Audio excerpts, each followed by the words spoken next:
আসসালামু আলাইকুম প্রিয় দর্শক, আমাদের যে নতুন অন্তর্বর্তীকালীন সরকার, সেই সরকার গঠন হয়েছে আজকে 9 দিন। ঠিক 9 দিনের মাথায় এসে এই অন্তর্বর্তী সরকারের উপদেষ্টা পরিষদে একটু পরিবর্তন এসেছে। পরিবর্তনটা দু ধরনের।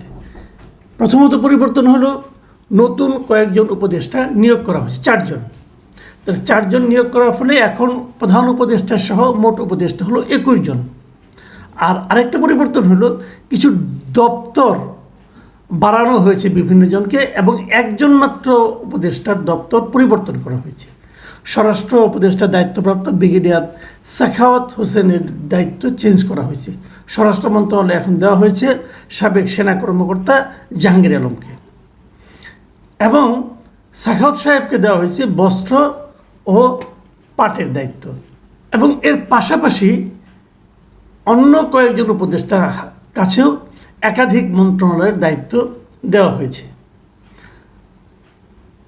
প্রধান উপদেষ্টার হাতে আগে একসময় 24টা মন্ত্রণালয় ছিল, সেটা কমে এখন 10টায় চলে এসেছে। ওনার হাতে এখনও আছে 10টা, আর বাকি 20 জনের হাতে আছে 30টা মন্ত্রণালয়। এই হলো মোটামুটি একটা পরিবর্তন। এখন এই পরিবর্তনটাকে আমি আসলে খুবই ইতিবাচকভাবে দেখছি।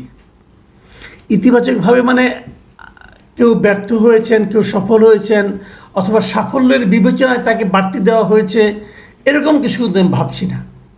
আমি ভাবছি অন্য কারণে। অন্য কারণ এটা যে আমি চাচ্ছিলাম যে জিনিসটা, আপনি যে এই যে এতগুলো উপদেষ্টা এনেছেন, তারা কোন খাতে কেন এক্সপার্ট, এটা কিন্তু আসলে পরীক্ষিত না। দিয়ে দেখতে হবে, কাউকে একটা দায়িত্ব দিয়ে দেখতে হবে সে কতটুকু পারে।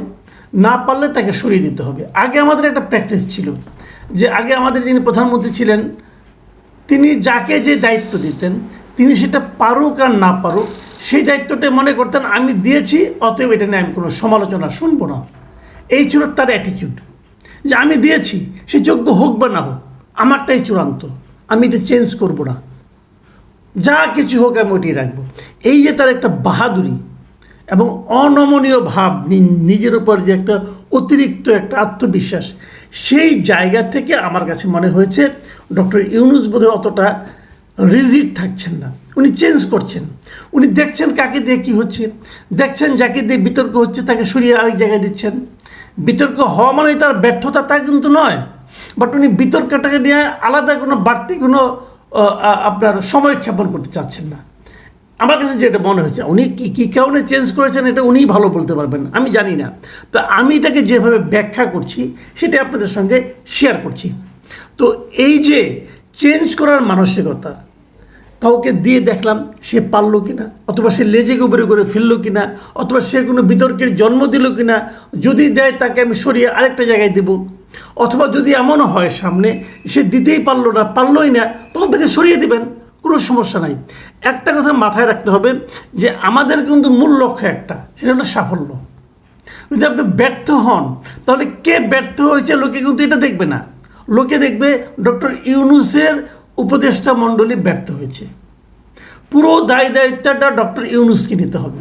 সেই জন্য ডক্টর ইউনূস যদি তার প্রয়োজনে, তার সুবিধা অনুযায়ী মন্ত্রিসভা দপ্তর পুনর্বন্টন করেন, সেটা হবে আমার কাছে মনে হয় খুবই ইতিবাচক। কেবল তাই নয়, যাদের উপর আস্থা রেখে আপনি একাধিক দপ্তর দিয়েছেন, যদি তারা সেখানে ভালো কাজ দেখাতে না পারে, আমি মনে করি আবার তাদেরকে সরিয়ে দেন, কোনো সমস্যা নেই, এতে কোনো ঝামেলা হবে না। অভিজ্ঞতার কোনো ব্যাপার না। আপনি অনভিজ্ঞ লোকদের নিয়ে তো শুরু করেছেন, আপনার নিজেরও তো কোনো অভিজ্ঞতা ছিল না সরকার চালানোর, কাজেই এটা কোনো ব্যাপার না। দেশপ্রেম এবং আন্তরিকতা হলো মূল জিনিস। এই জিনিসটাকে উনি যেহেতু মাথায় রেখেছেন, আমার এটা পছন্দ হয়েছে। এখন আমি দ্বিতীয় যে কথাটা বলতে চাই, ডক্টর ইউনূসকে আমি আরও একটা কারণে ধন্যবাদ। আজকে আমি ডক্টর ওনাকে নিয়েই আলোচনাটা করতে চাচ্ছি। কিছু ধন্যবাদ, কিছু সাজেশন, কিছু আবদার, দাবি, যাই বলেন না কেন, এগুলো আমি বলতে চাই। ওনাকে আমি আরেকটা কারণে আজকে ধন্যবাদ দিতে চাই। সেই ধন্যবাদ দেওয়ার কারণ হলো, গতকালকে উনি ভারতের প্রধানমন্ত্রী নরেন্দ্র মোদীর সঙ্গে কথা বলেছেন। সেখানে উনি একটা দুর্দান্ত কথা বলেছেন, সেটা হলো ভারতের মধ্যে, ভারতের বিভিন্ন মিডিয়াতে বাংলাদেশে হিন্দুদের নির্যাতন হচ্ছে বলে যে মায়াকান্না, সেই মায়াকান্নাটাকে উনি একভাবে ঠান্ডা করার চেষ্টা করেছেন। এবং সেই পদ্ধতিটা কি, সেটা হলো উনি নরেন্দ্র মোদীকে বলেছেন যে ভারতীয় সাংবাদিকদের উনি এই দেশে আমন্ত্রণ জানিয়েছেন যে আপনারা আসুন, আপনারা যে অভিযোগগুলি করছেন এবং যে সমস্ত খবর আপনাদের সোশ্যাল মিডিয়ার উপর নির্ভর করে আপনারা প্রচার করছেন সেগুলো সত্য যাচাই করার জন্য আপনারা আসুন, নিজেরা এসে দেখে যান। এবং এই যে বলার আত্মবিশ্বাসটা ওনার মধ্যে আছে, এটা কিন্তু অত্যন্ত আমি মনে করি গুরুত্বপূর্ণ। এখানে কোনো নতজানু ভাব নেই, স্ট্রংলি উনি কথাটা বলেছেন। আমি এই জন্য ডক্টর ইউনূসকে ধন্যবাদ দিতে চাই। তৃতীয় যে কথাটা বলে আমি আজকের আলোচনাটা শেষ করব, সেটা হলো আমি একদম শুরুতেই বলেছিলাম, সেটা যে আপনারা কিন্তু একটা বড় দায়িত্ব নিয়ে এসেছেন। আপনারা একটা সিস্টেম চেঞ্জ করতে এসেছেন। আপনারা সাধারণ মানুষের গণতান্ত্রিক অধিকার ফিরিয়ে দেবেন, পাশাপাশি দুর্নীতিমুক্ত রাখবেন এবং এমন একটা প্রক্রিয়া তৈরি করবেন যে প্রক্রিয়ার মাধ্যমে পরবর্তী সময়ে কেউ চাইলেও স্বৈরাচারী না হয়ে উঠতে পারে। ওই স্বৈরাচারী হয়ে উঠতে না পারার প্রক্রিয়া তৈরি করা, মানুষের গণতান্ত্রিক অধিকার ফিরিয়ে দেওয়া, এগুলো কিন্তু একটু সময় সাপেক্ষ ব্যাপার, এটা চট করে বলাও যাবে না। যে জিনিসটা আমি এখনই বলতে চাই তা হলো দুর্নীতিমুক্ত রাখা। এবং দুর্নীতিমুক্ত রাখার ক্ষেত্রে প্রধান যে কাজটা, সেটা হচ্ছে যারা এই দায়িত্বটা নিয়েছেন তারা নিজেরা কতটুকু দুর্নীতিমুক্ত সেটা আমার দেখার প্রয়োজন আছে, আমরা দেখতে চাই।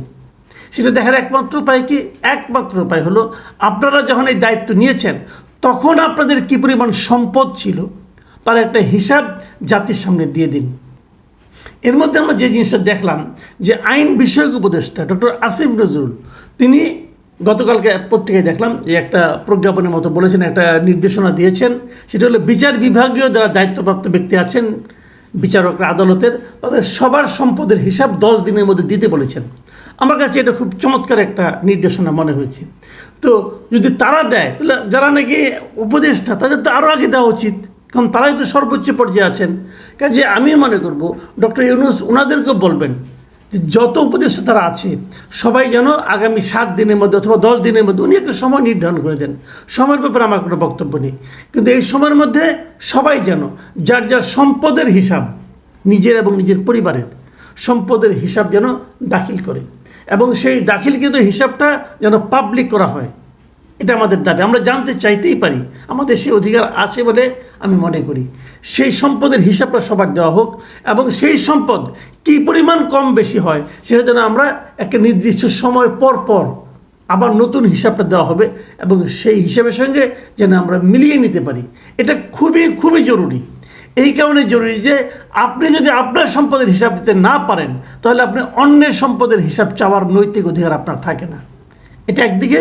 দ্বিতীয় দিকে, আমি যদি আপনার সম্পদ নিয়ে আমার মধ্যে কোনো সন্দেহ থাকে তাহলে আপনি মানে অন্যের সম্পদের হিসাবের ব্যাপারে অথবা অন্যকে দুর্নীতি মুক্ত করার ক্ষেত্রে, দুর্নীতির ক্ষেত্রে প্রতিবন্ধকতা তৈরির ক্ষেত্রে আপনি কোনো ভূমিকা রাখতে পারবেন কি না সেটা নিয়েও কিন্তু আমার সন্দেহ থাকবে।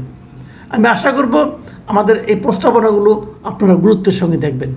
প্রিয় দর্শক, আমার ধারণা আপনাদের মনেও এই সম্পদের হিসাবের ব্যাপারে একই ধরনের মনোভাব রয়েছে। এখন এ পর্যন্তই। আল্লাহ হাফেজ।